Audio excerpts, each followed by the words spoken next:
Welcome in everyone. I'm just going to wait till everything is loaded up and we will get going once again for the Tuesday show. We're back on a Tuesday, so that's good to see. Looks like we are live on Facebook, Twitch, Twitter, and of course on the YouTube. So we're going to get started. Welcome to the Brum is Blue show. If you haven't seen this show before, it's every Tuesday, hopefully. We're going to be looking at what's happened in the last 7 days from Birmingham City women. Originally, this was a podcast, but due to time restraints now, I've started doing it as a solo show on a Tuesday when time allows. Tuesday's one of my days off, so that's ideal for me. Today, we're going to be talking about the win for Birmingham City against Durham. We're going to talk about the FA Cup draw, as well as the role the media play in promoting women's football. So that's all coming up in today's show. Without further ado, let's get into it. So, starting off with that FA Cup win against Durham, the 1-0 win. I thought it was a really strong performance from Durham. I thought you expected that. Durham had nothing to lose playing a WSL team. They had a lot to gain from it. And it came down to a single goal in the end. And we're going to look at it now. So, this is the goal. A corner kick in from Beatrice Sari from the near side. It is played in.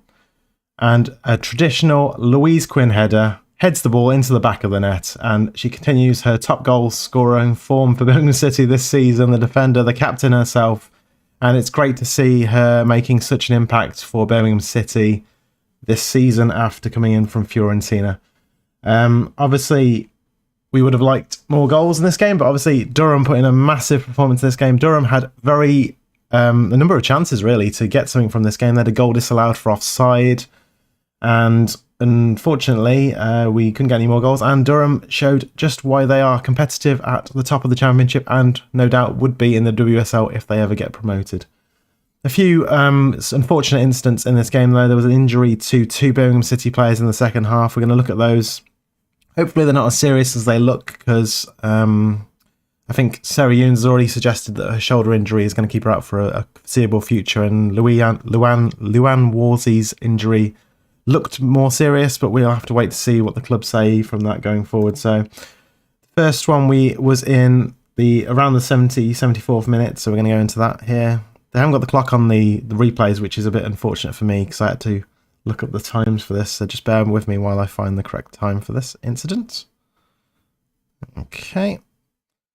So at this point in the play, Birmingham City are looking to clear the ball and get onto the attack. Let's put the sound down. Apologies for that. So the ball is played through. There's Sarah Ewens there. A good tackle on her, and she lands awkwardly on her shoulder.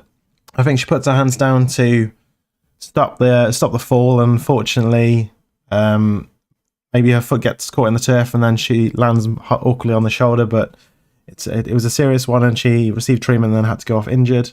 And then the second one is a bit more of a unusual one. It doesn't look that bad when you look at it in replay, but it's obviously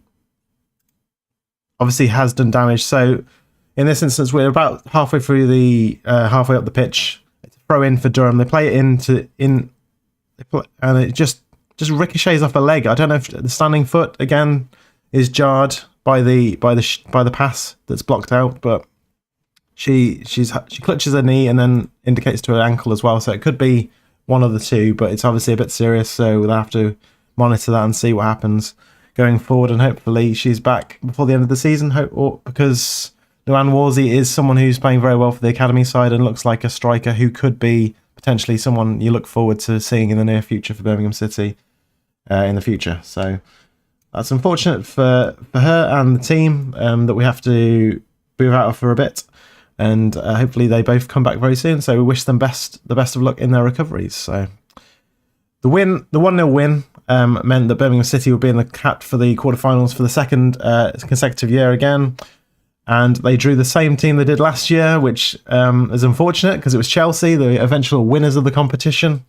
We lost 4-0 to the London Blues back at this stage last season when the cup actually took place this season, which is confusing enough because governmental guidelines meant they couldn't play last season.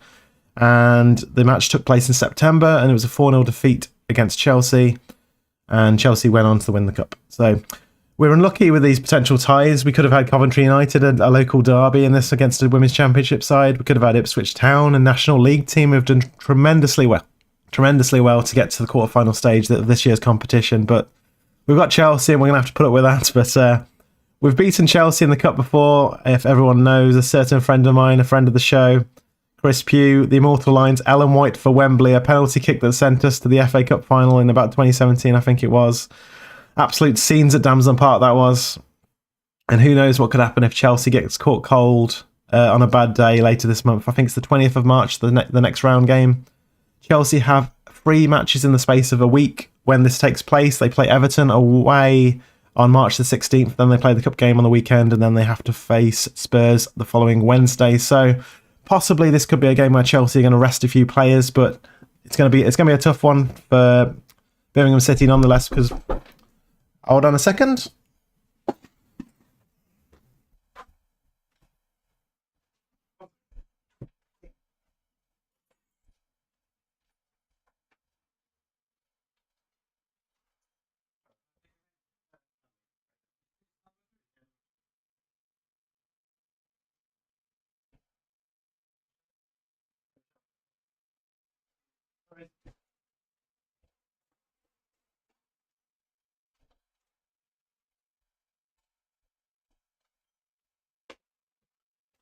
Anything can happen on a live show, and that soon proved. I had a parcel delivered halfway through this, so I apologise for me just disappearing for no reason. Where was I? I was talking about the cup games, wasn't I? So yeah, Chelsea's going to be a tough game. They're going to play three games in 7 days, so hopefully we can make the most of that against Chelsea in that one. But stranger things have happened. We beat Arsenal this season when we weren't expected to, so maybe we can beat Chelsea as well. So we'll see what happens. Before I go this week, I'd like to pose a question, though. In recent days, we've had a good discussion about the role the media plays in women's football. I know that the All for United or United for All channel had done a discussion with media people about this. Rich Laverty was on that show, so check that out if you haven't already. But through no fault of their own, the writers tend to focus on the main games of the weekend. The Manchester derby last weekend was the one where most of the journalists were at, due to where their editors want to send them, where they're going to get the most coverage, going to get the most money back from clicks, etc. from that. So that's understandable why they do that. But what came out of that was a comment from Tom Hussey of Since 71. Check those guys out if you haven't already. They've got great women's football content over there. And, well, he suggested that they should have a Soccer AM style show for the women's game, all the goals from the past week in a jolly and fun way. And I really like this idea. It shows like Copper 90, That's the Tea, that they did in last season. It was last season or the season before. A very good conversational, fun show, which they put on their YouTube channel. That was fun. That you want that sort of atmosphere, that sort of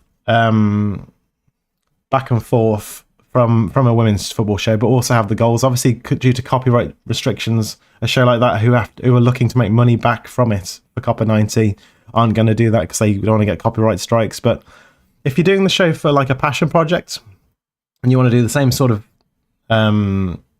atmosphere, that same sort of football style, but also throw in the goals, I think something that people would like to see, because the alternative is a lot of leagues aren't focused on by a lot of people. They don't get to see the goals and stuff. They don't get to see the stories playing out every week because we don't have the accessibility as perhaps in the men's game. You can just go up and find highlights from all games, any league in the world if it's the men's game. And in the women's game, you have to search and trawl through back channels and YouTube and all weird Twitter links and stuff just to find scores, just to find out who played. In some cases, you can't even find out who played in the game. At a stage where I was looking where if Beatrice Sari had played for Greece in the recent internationals, and I didn't. I had to scroll through, translate pages in Greek to find out if she'd actually played, because the Twitter account didn't release a team sheet, and they didn't do who came on as subs and stuff. It's just stuff like that where it's easy things to solve, but they don't make the effort to do so, and it's difficult. And then if you had a show like Soccer AM for women's game, and you had like the goals from America, Spain, France, England, Scotland, I think people would really capture that. That would really capture the imagination of people and increase the interest in the game, especially in the run-up to the Euros coming up this summer. So it's something to think about. And if obviously money's probably the stumbling block. If you're not going to try and make money of it, hopefully you can do that anyway. But if an alternative is there, we really want something like that to happen. But let me know what you think of that sort of goal show idea. Obviously, the women's football show exists, but I don't like the format that they do. But No offense to the people who do it, but it's just not my sort of thing. And what other ideas would you like to see from women's football media? Let me know in the comments below. And if you have any good ideas, I'll read them out next week on the show. So let us know, and I will see you very, very soon. Apologies for the interruption halfway through the show, but that's what happens on live shows. You never know what's going to happen. But thank you for watching, and I will see you all very, very soon for another episode of the Brum is Blue show. Take care for now.